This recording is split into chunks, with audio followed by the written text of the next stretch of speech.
a Diario de Cuba. Hoy hablamos de cine con el director de cine José Luis Aparicio Ferrera. Gracias por tu tiempo. Él es co-creador de Cine Cubano en Cuarentena, uno de los curadores del segundo Festival de Cine Instar. Y recientemente tengo que felicitarte por ese premio. Te tocó el galardón en la categoría de Mejor Representación Cultural del Festival Internacional de Cine Austral de Córdoba, en Argentina, por el corto, el documental Sueños al Pairo, que fue censurado en Cuba. Vamos a hablar de ese documental. Primero te quiero preguntar sobre la producción de Sueños al Pairo y cuáles fueron los obstáculos que tú te encontraste en esa producción. Bueno, Wendy, primero gracias por invitarme a ti y a Diario de Cuba por esta oportunidad para conversar sobre mi trabajo.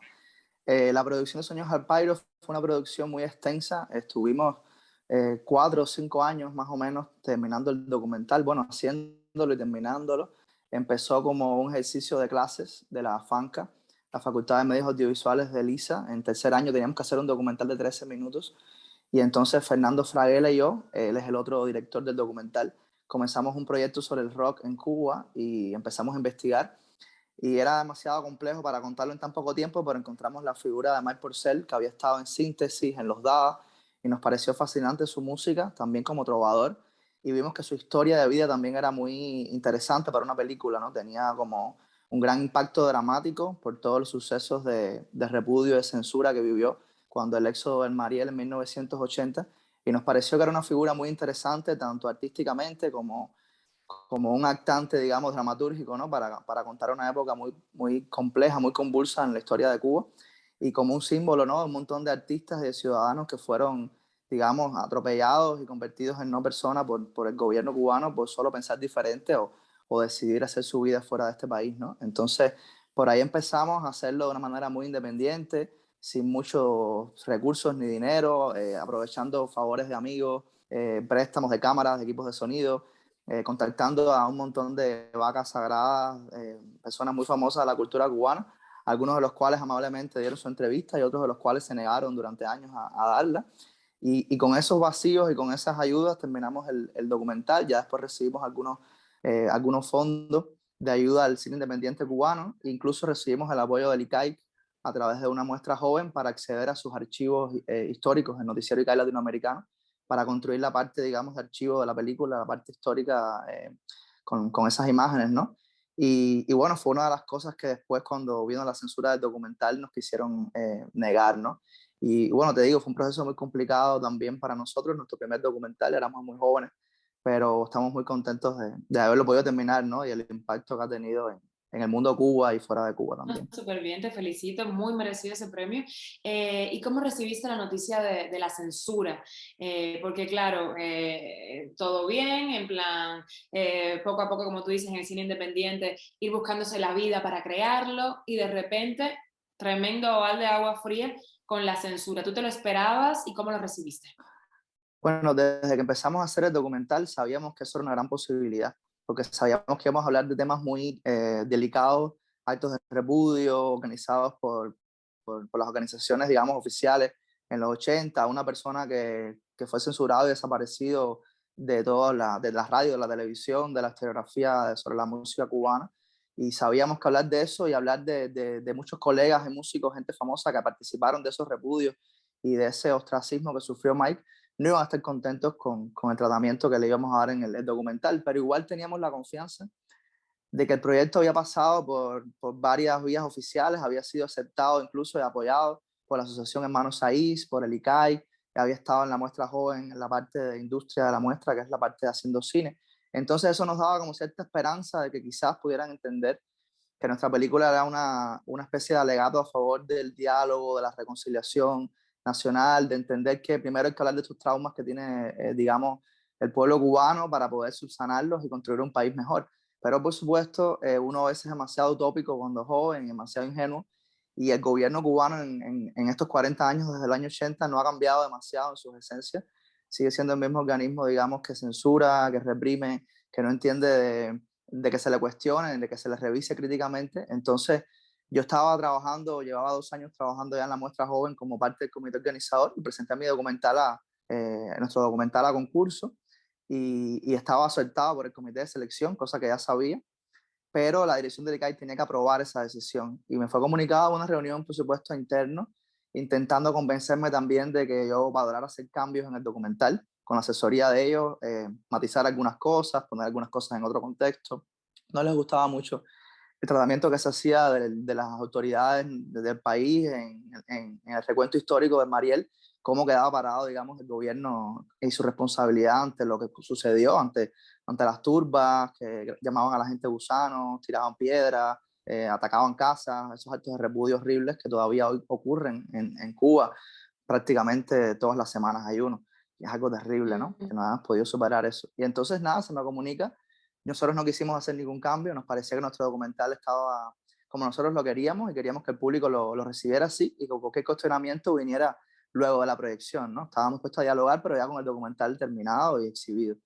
Y eso no pudo ser, entonces se produjo ese escándalo, digamos, público. La gente empezó a retirar sus películas, muchos colegas, gente que conozco y gente que incluso no conocía, en solidaridad con nuestro ¿Te documental. esperabas esa respuesta? Porque súper bonito de su parte realmente y con tremendo significado que ellos deciden retirarse. Incluso me decía gente Claro. que tú no conoces, o sea, ¿cómo fue esto? ¿Tú no te lo esperabas para nada o si hubo personas como que vinieron a ti antes y te dijeron yo voy a hacer esto?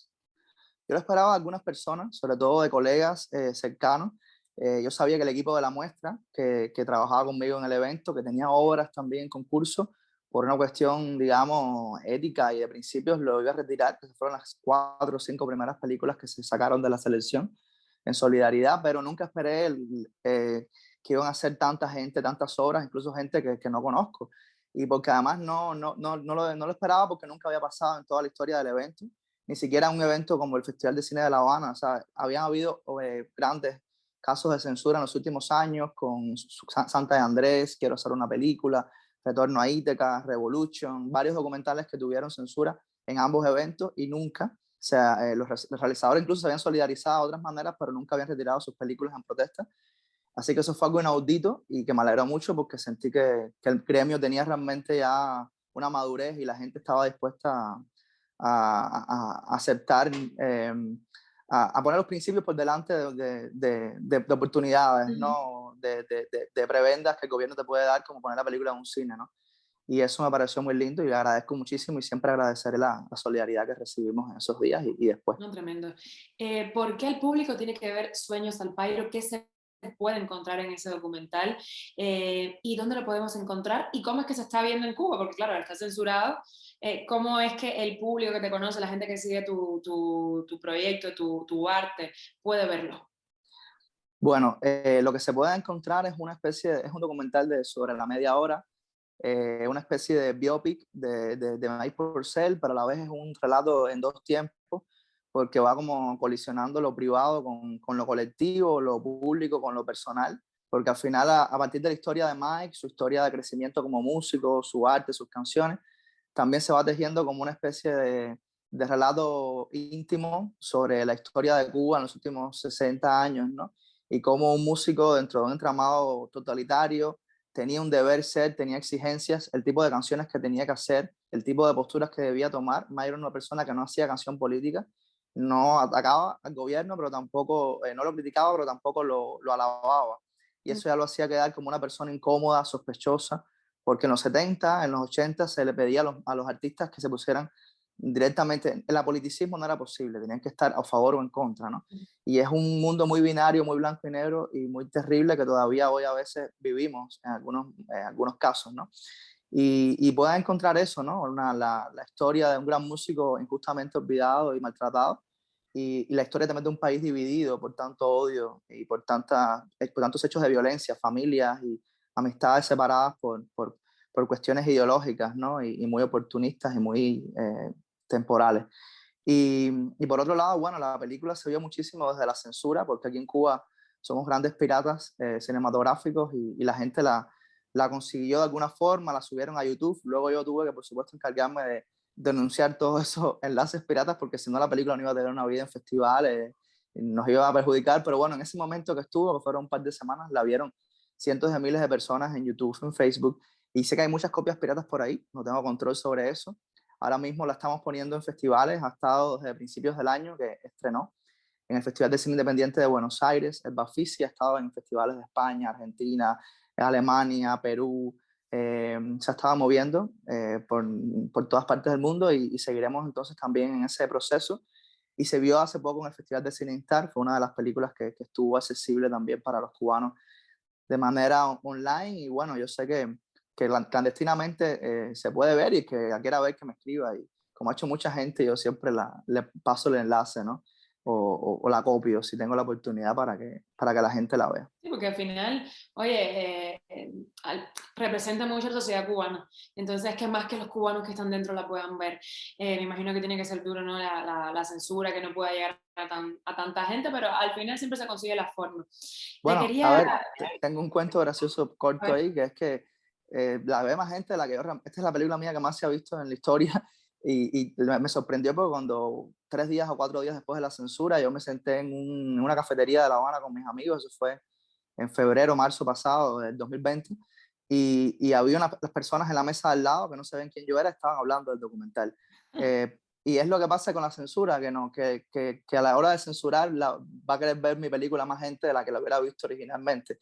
Entonces eso es un favor, que no es un favor, pero al final es lo único positivo que uno puede sacar, ¿no? La atención que a veces te da el poder cuando te censura, y que al final salen perdiendo. Yo siempre siento que la censura los deja peor parados a ellos, y actúa más en contra del poder que a favor de ellos, ¿no? Es lo que me totalmente. pasa. La prohibición da curiosidad. ¿Y tú te presentaste o simplemente escuchaste lo que estaban diciendo? No, no, soy tímido, no intervine, pero me sentí súper raro, y por otro lado fue algo muy lindo, ¿no? Saber que tu película ha estado así como, digamos, en las conversaciones de la gente mientras toma cerveza, toma café. Qué Eso bueno. creo que es el sueño, ¿no? Que uno tiene. Y tú como, yo, este soy yo. Qué bonito. Oye, ¿tú has pensado en hacer tu arte, tus cortos, tus documentales fuera de Cuba? ¿Tú has pensado en emigrar? Porque uno, la producción de cine en Cuba, como tú mismo estabas comentando, es complicada. Tienes que recurrir a un montón de amigos, un montón de favores. Dos, la censura. Entonces, ¿alguna vez ha pasado por tu cabeza, quiero emigrar, quiero vivir fuera y hacer mi Claro. trabajo fuera? Bueno, yo creo que debe haber muy pocos cubanos ahora mismo que no hayan pensado algún momento en su vida en emigrar. Yo creo que es un pensamiento muy común, incluso más allá de la creación, por la crisis, digamos, social, política, económica que vivimos en Cuba constantemente, y que se ha acrecentado mucho en los últimos años. Entonces, por supuesto que me ha pasado por la cabeza, pero igual todavía siento que hay muchas películas por hacer en Cuba, ¿no? Lo que no quita que también pueda hacer algunas fuera. Es decir, creo que el carácter del cine cubano y el cine en general contemporáneo es muy transnacional. Yo creo que ya esas ideas del cine, de los cines nacionales, está como ya pasada, es muy anticuada, y ya realmente no da cuenta. Estamos viviendo en un universo muy globalizado, donde ha habido mucha migración, muchos movimientos humanos, hay muchas diásporas, hay muchos exilios. Entonces, eso también es interesante, y hay muchos grandes realizadores cubanos de ahora mismo que trabajan fuera de Cuba y hacen excelentes películas sobre Cuba desde Madrid, desde Miami, desde Nueva York. Entonces, por supuesto que sí, yo creo que cada proyecto es diferente. Tengo algunos proyectos que se tienen que firmar fuera de Cuba por los proyectos que son, y otros que quiero seguir haciendo acá. Entonces, me parece que esa posibilidad de seguir moviéndote, y que no te conviertan en una etiqueta ni en algo limitado, ¿no? Lo que puede ser un cineasta cubano me interesa mucho. José Luis, tú además de presentar tu arte, tus proyectos en festivales, también eres juez de festivales. Entonces quiero preguntarte, para ti, ¿qué tiene que tener un film, un corto, un documental para que sea bueno, para que te emocione? Bueno, no, yo no diría que tengo esa tradición de juez, pero sí he hecho algunas cositas, y me interesa mucho el mundo de la curaduría y la programación. En la muestra lo hicimos, ahora en el Festival de Cine Instar, en Cine Cubano en Cuarentena, que es un proyecto también que tiene esa curaduría, ¿no?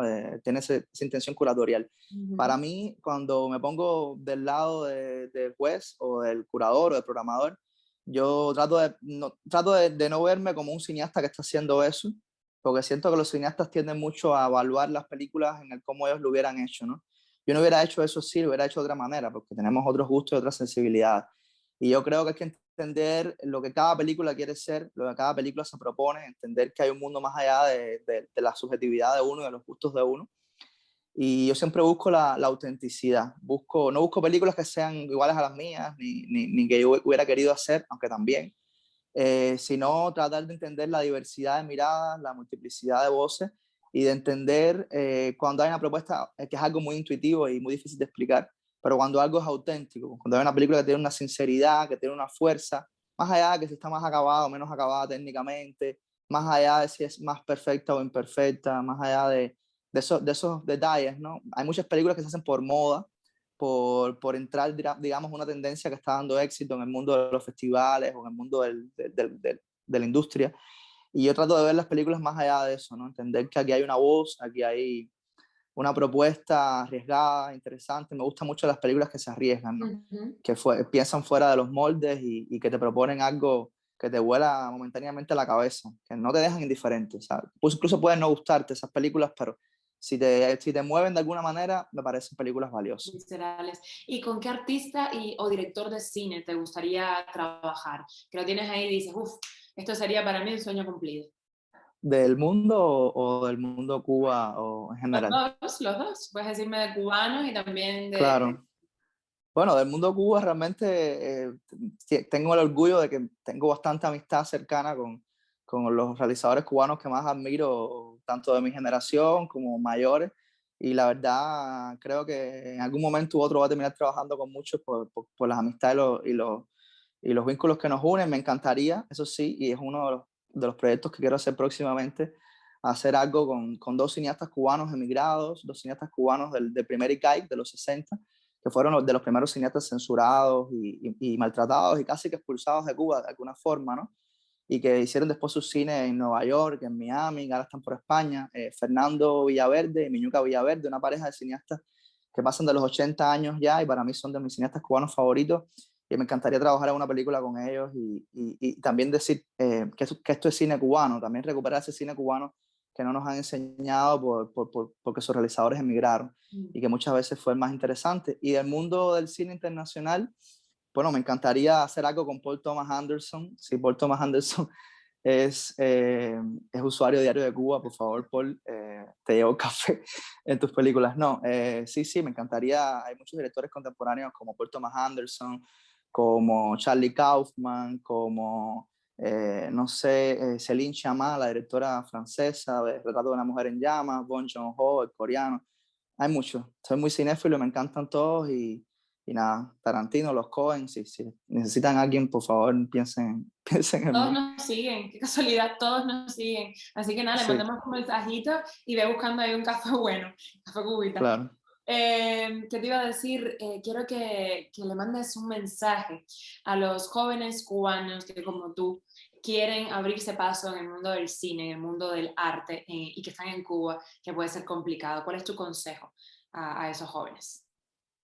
Es complicado, pero solo les puedo hablar desde la experiencia. Para mí, hacer cine ahora mismo en Cuba es muy complicado. Siempre lo ha sido de alguna forma. No solamente por lo económico, por el asunto técnico que siempre se habla mucho, y es verdad, ¿no? Tenemos muchas carencias, mucha precariedad tecnológica, pero más allá de eso, porque es un campo muy ideologizado, muy controlado políticamente, con muchas miradas arriba, muchas sospechas. Y más allá incluso de que tú quieras hacer una película más o menos política, incluso tomar una postura estética diferente, arriesgada, ya te pone en un campo, digamos, complejo, ¿no? Ya también te hace ser mal visto. Y las decisiones estéticas siempre son decisiones políticas también. Eh, y yo creo que eso también se ha visto mucho en la historia del cine cubano. Lo que les puedo decir es que persistan. Para mí hacer cine en cualquier parte del mundo es persistencia, es que dedicación, es ser un poco un jesuita, ser un poco un monje dedicado a eso, a ver películas, a leer sobre cine, a intentarlo, a preparar proyectos, a no rendirse con todos los obstáculos enormes que vas a encontrar en el camino, de todo tipo, a no creer en que no tengo dinero, a no creer en que me censuran, a no creer en que no tengo permisos, a no creer en ninguna de esas variantes y simplemente salir adelante, hacer películas, seguir el ejemplo de cineastas cubanos independientes como Jorge Molina, como Miguel Coyula, como Carlos Lechuga, gente que han sido muy persistentes y tienen una obra valiosísima ahora mismo. Y yo creo que esos ejemplos están ahí y es mirarlos y seguir ese camino. Claro que sí. Muchísimas gracias por tu tiempo, por tu obra. Estuvimos hablando con José Luis Aparicio, te deseamos lo mejor y los nuevos proyectos que tengas entre manos, compártelos siempre con la audiencia de Diario de Cuba que tanto te quiere. Felices fiestas que ya se acerca el fin de año, te deseo que el 2022 venga cargado de proyectos y de cortos documentales y películas. Gracias por estar con nosotros en Diario Muchas de Cuba. gracias a ustedes y felices fiestas también. Chao. Gracias.